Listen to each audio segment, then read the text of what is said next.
Fear stops us from achieving our true greatness. Are you a professional woman who is feeling stuck, unmotivated, or burned out? Are you worried about your wellness? Are you letting fear stop you from crushing your goals?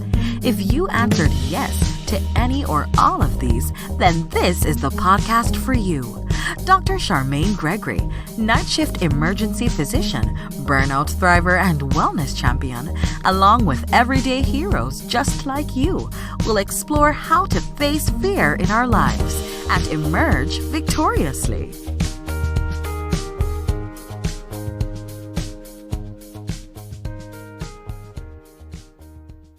Hello, Fearless Freedom family. This is Dr. G, and we are back this week with an amazing woman who is making some impact on the community, and she is going to share with you her story. This is Dr. Blake, and she is a chiropractor. She is a speaker. She has a phenomenal method to help you to thrive and to win, and she is also a holistic coach. Dr. Blake, do you want to tell the Fearless Freedom Tribe who you are and what you are up to? Absolutely. Hello, Fearless Freedom Tribe. I'm so excited, happy, and honored to be here. Thank you, Dr. Gregory, for inviting me. And I am just up to anything that deals with healing and helping people, and especially women. Women is my target. And of course, anybody that needs it or wants what I have to offer is welcome. I started out in chiropractic. I'm still a chiropractor going on 20 years. And now I'm shifting gears just a little bit, going into some more holistic health coaching and ways and steps that I can help more people actually put a how to what the information that we're giving them. In-office visits are one-on-one. They're usually just a few minutes. I just did a workshop last night and people were just asking for more. They were so excited about the information that I gave on diabetes and preventing and reversing it. And they was like, okay, now how do we do that? And can you have a workshop on how to do that? And so that's exactly how I came up with, I wanted to shift gears to add a little bit more value to the people that are looking for services from me and just healing information. So I coined a method that's called the HRR Method, and that stands for Heal, Restore, Recharge. And it's all about focusing on our life force energy. We all have this life force energy. And depending on how we manage our energy and depending on how much we process things healthily through life, depends on how much that energy is able to exude. So we can have low or high life force energy. And of course, on the higher end, that's where you're going to be more vital and have more energy and just be able to move through life according to your purpose. If your life force energy always stays low, then there's a sign that there's something that needs to be healed or restored or recharged. And so I've come up with a method that I'm really passionate about sharing that with as many people as possible. Wow, that sounds awesome. And so I know you mentioned several things in there, and I know that there has to be a backstory to how you developed the method. What was the reason why you even started to think along these lines, and how you ended up becoming a thought leader in the space? So do you mind sharing about that? Not at all. Great question. So I developed the method through my own healing process. So as a healer, as healers, as you know, Dr. Gregory, we can get really focused on other people and our patients, right? Absolutely. If you're a true healer, then you really care and all of your focus can go there. And then when you start actually seeing results and you're actually saving lives, you can focus even more on that to the point where you forget about yourself. That is in essence, what happened to me. So it was all about the profession or the career and the passion for healing and being able to just change lives and getting those testimonial stories of, helping people that, hey, I forgot about, Dr. Andrea. What about me? And how do what is going on with me? And I began to feel depleted, drained, not mentally focused, not taking care of my body, not exercising. So all of the steps and things that I would give my patients that they start healing and thriving off, I'm not doing for myself. And so just coming to that place, even going into a depression because I haven't dealt with myself in a good place. And I just turned it around and said, you know, now is the time for just real self-love, radical self-love and self-care. The better I take care of myself, the better I can take care of others. And so when I thought about how much people are wanting more information and more how-tos, I started thinking more about speaking and health coaching and things, ways to get my voice out more, to spread the holistic health message. And I sat down and coined the HRR method according to things that I had to do, even though I didn't plan it while I was doing it. But I looked back and said that there are certain steps or things that I did and focused on. I could put this method together and share it with others so that they can also begin to heal, restore, and recharge areas of their lives. Wow, that is such an awesome story. And, you know, so you talk about being in a situation where your cup was not full. You were giving and giving and giving to your patients because that's what you do. That's what we do as healers. We give to our patients. And then you also spoke to the fact that you were not replenishing your stores, your cup. And so it became difficult to give. And then you had that epiphany, you recognized this, and you took an active steps towards making sure that not only you're refilling your cup, but you're teaching others how to refill theirs. Phenomenal. That is amazing. Thank you.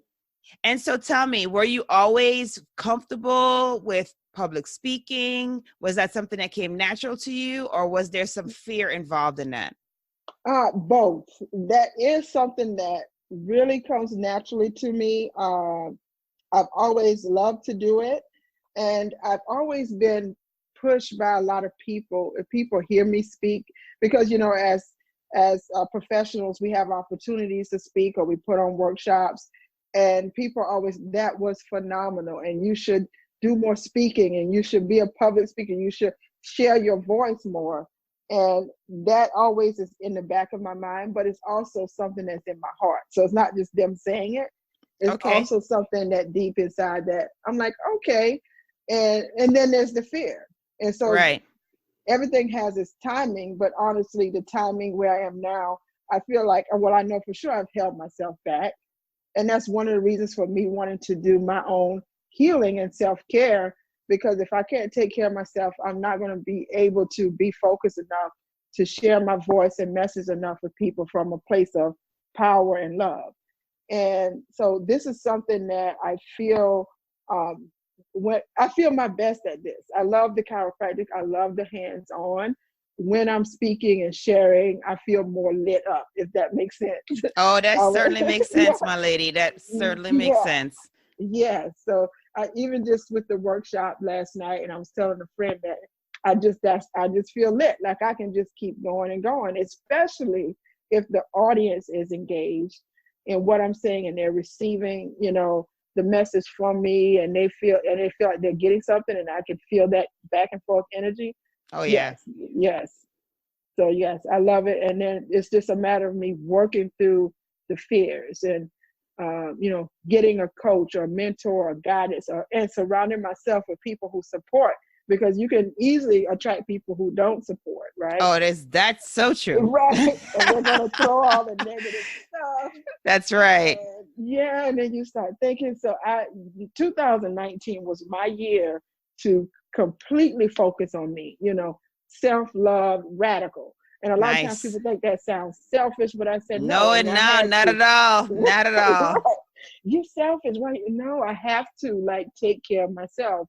And it just feels good. And one of those things was my social environment. Do I have people around me that really support me? And my answer was no. Okay. And the things that I tolerated, or people, you know, they may have been in my life for a long time, and so they want to be, you think you need to keep them, you know, all that whole process. So I just went through what I call my clearing process, and I said, hey, it's just going to be me, God, and my puppy. Oh, there you go. There you go. That's there you it. go. And so I'm going to decide if you show up, whether you're someone that's going to add value to my life, because trust me, I want to add value to yours. as much as I'm allowed to, and you let me do it. Right. I want reciprocity. So Absolutely. I just set a Absolutely. boundary. Yeah, I Yeah. set a Boundaries. boundary. We Oh my can't do. goodness. Boundaries is so important. What? So huge, so huge. Wow. Oh, Yeah. wow. And so there's some things to unpack right there. So you talked about how you talked about having that epiphany, recognizing that your cup was not full, and then you did some radical changes. You literally did a clearinghouse, like you cleaned shop, like you said, you know Mm-hmm. what? You kind of took inventory and you said, hey, are you reciprocating what I'm putting forward here in this relationship? Are you helping to elevate me to the next level? Okay, no, Mm-hmm. then you need to be disassociated with. And that Yes. is something that is very difficult for people to do, right? Because, Mm-hmm. Mm-hmm. particularly, and you mentioned there are people who are been longstanding fixtures in your life. And it's like now you're telling them, oh no, I am now developing boundaries and I am looking out for myself and protecting myself so that I can give more. And Mm-hmm. you're thwarting that progress. And so can you speak to, how did you develop the courage to have such conversations, or how did that go? All right, so yeah, that's really good. So I have to be honest and say the courage, developing that courage, took, it's a process. And so for me, it wasn't so much as developing the courage as I just got tired of that. And Okay. I got, you know what I mean? It's just Mm-hmm. like, and I think that pushed me into the courage, because it's always in the back of your mind, like, you know what, this relationship, this connection is not really what I want. It's not really supporting me. It's not really going to support me where I want to go. Right. Sometimes people can support you where you are, but not support you where you actually want to go. Mm-hmm. And so it just came, I'm just like, for me, it just became like one of those blockages when I looked at where I am now and where I want to move to my coaching and speaking career. What are the blocks? And that was one of the main ones. And so it was a matter of, I value my desires more, but what I want to do more than this relationship that's going to hold me back, pull me back, and not support me. So from that, I think I built the courage. And then honestly, things started to happen in such a way with a few key relationships where it kind of took care of themselves. You know Okay. what I mean? Yeah. And so then I developed the courage to say, hey, you know what? This is sort of the end of the road for me. I need to take care of myself, and not really saying much, because I learned from past experience, the more you say, the more you're tied into the conversation. Oh, And yes. most people who know you, you're just tied in. I'm just like, no, I'm done with that. Don't Right. even, yeah, let's just, and I wish you the best. But when you've been tied in with someone in any type of way for a long period of time, it's so hard to say, you know what, now I am changing or I'm shifting in my life. And this is what, it's so hard to take them with you, because they can't see your vision. They can't feel what you feel. And they're like, well, no, Oh, this is what we've preach. always I feel done. like you are just preaching the word. Seriously, this is such good stuff. You know what I Yeah, mean? yeah, Yeah, they don't see absolutely. your vision. Yes. Hmm. Yes. They don't see it, and they don't. At the end of the day, I don't know. I don't want to say that they don't care, but they don't see it, and they can't see you in it. And one thing I did, Dr. Gregory, was the main thing is really, while I'm focusing on self-love, also focus on self-responsibility. Because I had to look at, who did I have to be for you to think that it's okay to talk to me that way or treat me that way in this relationship? Who was I being? Who did I show up as? And Wow. now now that I want to be more of my authentic self, that's usually unacceptable, because you've been showing up as, this person over here, or Right. playing small or whatever, Right. so that people won't criticize you. But then when you actually decide to play big and be authentic, it's like, well, like, who do you think you are? Well, this is actually who I've been meant to be. Sorry, I wasn't showing you that before, but I know that you probably won't be able to deal with it. So let's just move on. and all the best to you and all of that stuff. Wow. Oh my goodness. I'm like having goosebumps because, this is something that particularly as women, like we don't understand that there is a huge power within us, and we have to do exactly like you described, which is to see ourselves, have a vision of us being bigger than where we are, because we tend to do that. We tend to shrink back. We tend to think small, and we tend to fall into that role, and then people see us this way. And so when we break that cocoon or whatever it is, that shell, and we push ourselves up and out, and we're like, look here, world, here I am, this is me. Right. People flip out. They're like, what is happening? Like, who is this person? Right. But I love what you said. You said, this has been me. I just haven't let it out. That is amazing. That's amazing. Absolutely. Thank you.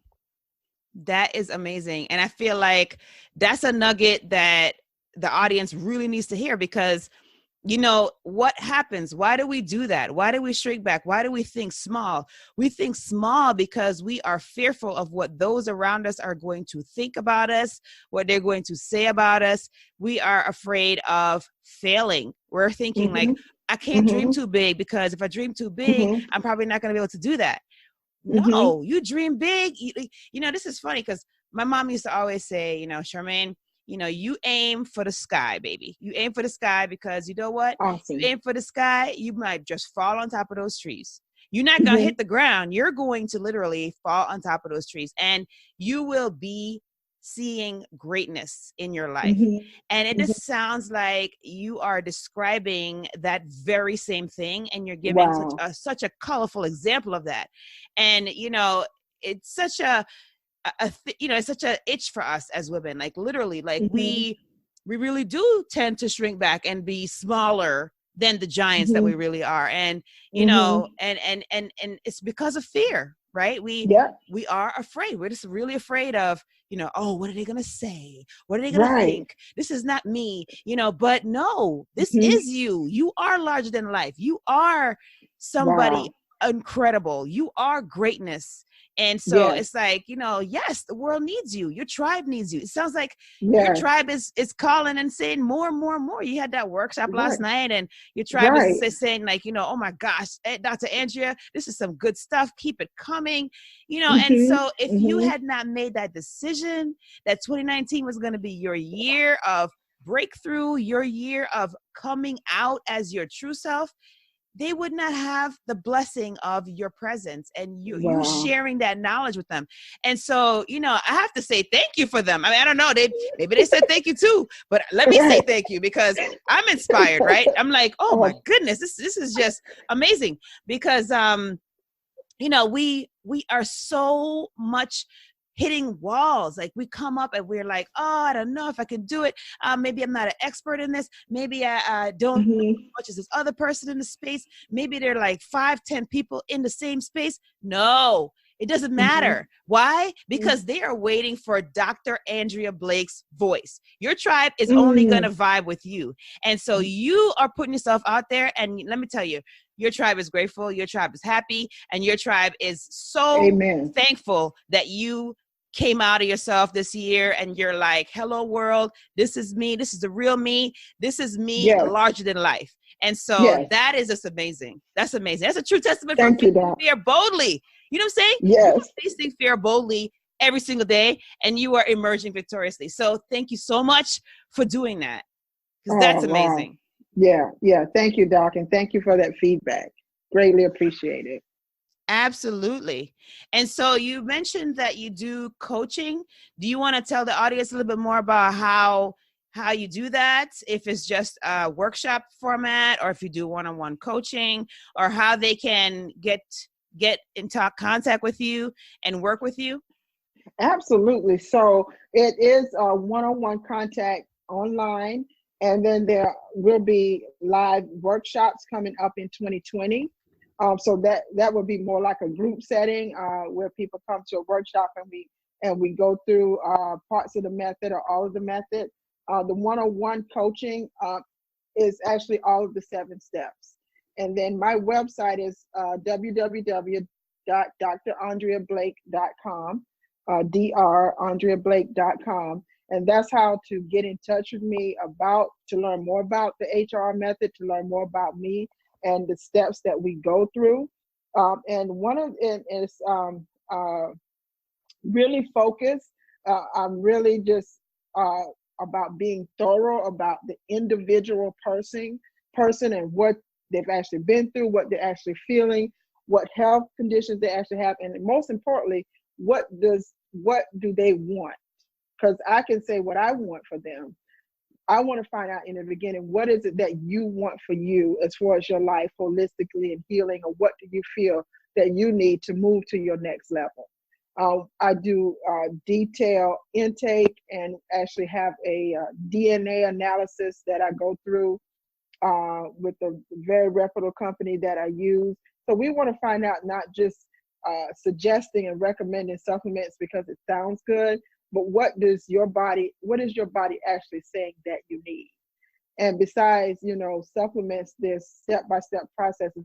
One of them is setting healthy boundaries, right? And I would like to speak on the first step, which I think is really important, is embracing your sacredness. And I think that is one of the main things of why we hold ourselves back. And I know that because we have not embraced or realized that our lives are truly and absolutely sacred. And until we do that, we can't really take steps to actually heal and to actually stand up for ourselves and to actually go from fear to freedom. To be able to be fully free if we don't actually realize that our lives are sacred in every area, and being able to embrace that. Wow. No, that's awesome. That is awesome.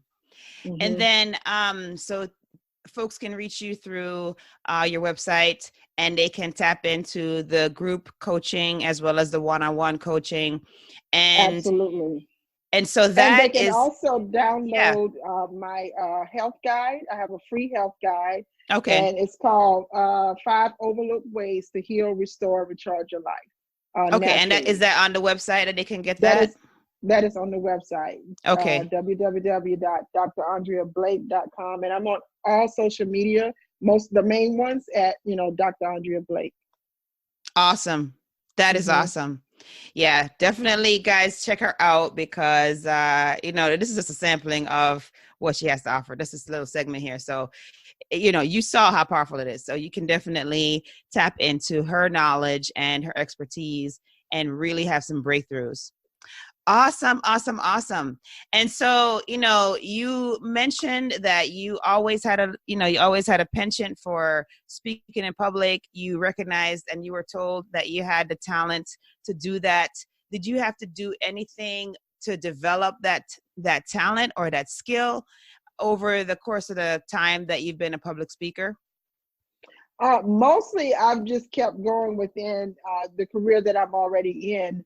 We're always doing, because we have to educate the public on what we do, because not everyone is kind of used to the way that we practice healing. And so there's a lot of chances for public speaking in the office as well as outside of the office. So I've mostly just let myself grow in that. Okay. But I have also taken on a mentor. I've also, did some readings and research on, public speaking and different ways to do that. And even within our profession, there's resources for that, because we do have to, or to be successful, like not every chiropractor does it, but the most successful ones are speaking and sharing their voice.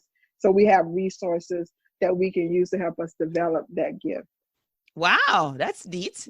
That is really neat. But yeah. I mean, I could see what you're saying about having to educate the public, because it's funny that you say that, because I do emergency medicine, and I feel like I'm constantly educating the public as well for other reasons. Because, like I'll go into a room and I'm like, hey, I'm Dr. Gregory, and I'll get, so are you the cardiologist? No, I'm the emergency doctor. Okay, what are you doing after this? I'm like, no, this is what I do. This is what I train for. Okay, but but what is your other job going to be? Like, what are you doing next? You know, so people still think, yeah, oh yeah, I get that. People still think that like emergency medicine is not a specialty, even though it's been around. It is a specialty, but it is one of the younger ones in the house of medicine. So I kind of understand. And then of course it doesn't help that, you know, we have these television shows that basically, I call it Hollywoodize our craft. And it just is such a skewed view of what we do in the emergency department, in the hospital, et cetera, et cetera. But, you know, it's just kind of funny. They're constantly educating, you know, about what we do. And I'm like, no, this is what I do. This is my office. Like, you know, and so and people don't always get that.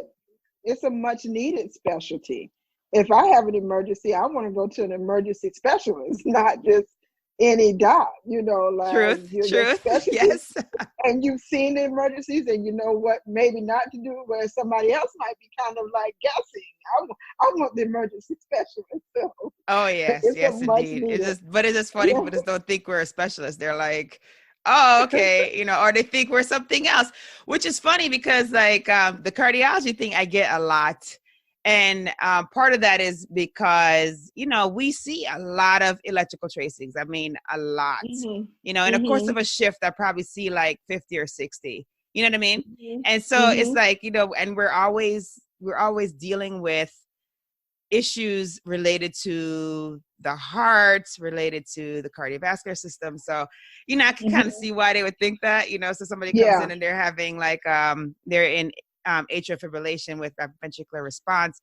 And I'm like, okay, this is what we're going to do. We're going to use, since you're anticoagulated, I'm going to go ahead and shock you, you know, whatever. And so they're like, oh, are you the cardiologist? I'm like, no, but I'm the emergentologist. Right. That's a good word. Oh my gosh. Yeah, no. You're like, patients are so fun. I'm going to save your life so you will have the privilege of even meeting the cardiologist. Oh, yes. This is so true. Yes, this is true. You wouldn't even need a cardiologist or any other ologist. Like, yeah, I'm the one that's going to get you to that point where they can like take you. Yeah. So yeah, no, it's just really funny. So as you said that, educating the public, I was like, oh yeah, it's real for us, even within the House of Medicine, because of, you know, our youth as a specialty. So I totally get it. I totally get it. Yeah. Yeah, but I never would have thought that, because in my mind, in the medical profession, on that side of it, there's not much education that has to happen. So that's helping me hear your side of the story that, that does have to happen to a certain extent. Oh, yeah. It's still like kind of I get taken aback still by it. But it's just like, now I just kind of chuckle and I'm like, nope. I'm the doctor here. I'm the one that's going to help you right now. Like, you know, right. So it's just funny. Really, really funny. Doc, are you a Grey's Anatomy fan? You know what? I watched it the very first season and I was just like, I think at the time, was I in med school at the time or was I in residency? I don't remember. But I was like early in the game at the time when I was watching it. And so I was still like enamored with it and I wasn't understanding the nuances of the inaccuracies there. And so now I can't watch it because I'm like, oh my God, that's not going to happen. Like, that's not real. You know what I mean? I can't watch medical shows now because now I'm like, oh my gosh, that's not how you intubate somebody. Like, you know. So, you know, my husband just starts laughing because he's like, okay, it's theater, it's, you know, television. But I'm like, but they're perpetuating a lie. Yes. You know, I can understand. I thought that might be your answer. Yeah, I have very different eyes when I'm watching that. I just, which I'm sure is probably true for anything, right? So I'm sure like lawyers who watch the law shows, they're like, oh my goodness, I don't believe that they are arguing that statute and that is just not correct or whatever have you. And so the same thing is true because, you know, I'm in the specialty, I see the things, you know, and so it's just different. Yeah, because the person that is writing, the medical advisor that's usually on those shows may not necessarily be specific to the specialty, right? So you can be a physician and you may or may not be an emergency physician who is giving advice about what is accurate medically on a particular show. So that's why I'm like, oh yeah, that's The other one that was very fascinating to watch was House, right? So I don't know if you ever watched that show. I watched a few episodes. Oh my goodness. I mean, Yes.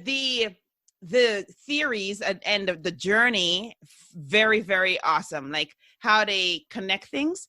But the thing that I had a kind of a huge problem with how they connected things, because, it's so unheard of for, doctors to go to the patient's house and look through their house and Mhm. figure out what the clues are. I mean, that's just not Mhm. what happens, right? And it kind Right. of like puts a false sense in the eyes of the public because of that.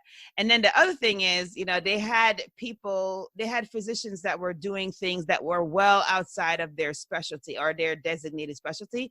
Like they Mhm. had the neurologist doing neurosurgery. And I was like, oh my gosh, are they kidding? That is not Right. what a neurologist does, And so Exactly. it's just, they're just things that I pick up on there, and I'm just like, okay, I just can't watch this. It's just like, Right.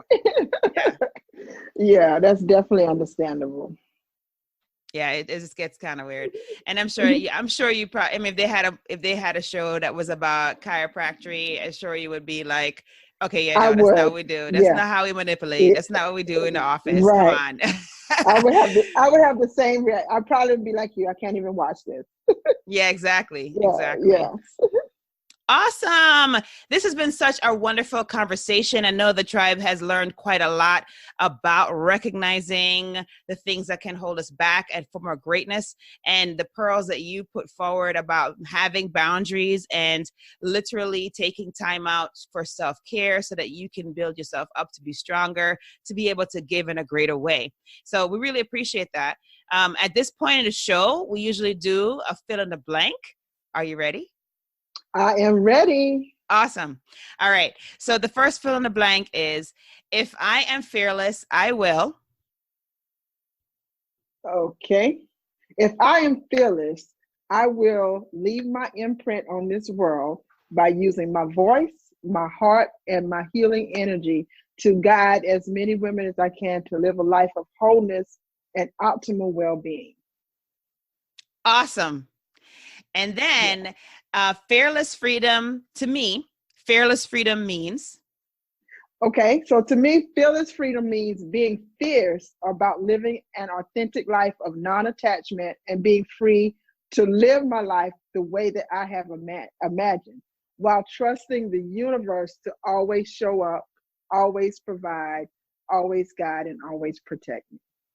Mm, mm, mm, mm. And then last but not least, my battle cry is. Yes.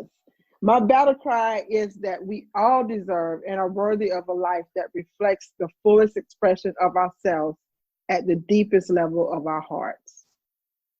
Awesome. Thank you so much for sharing.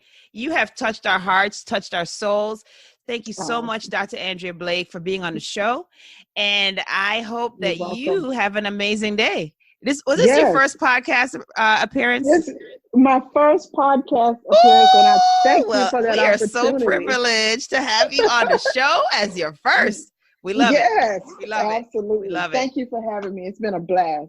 Awesome. Awesome. Awesome.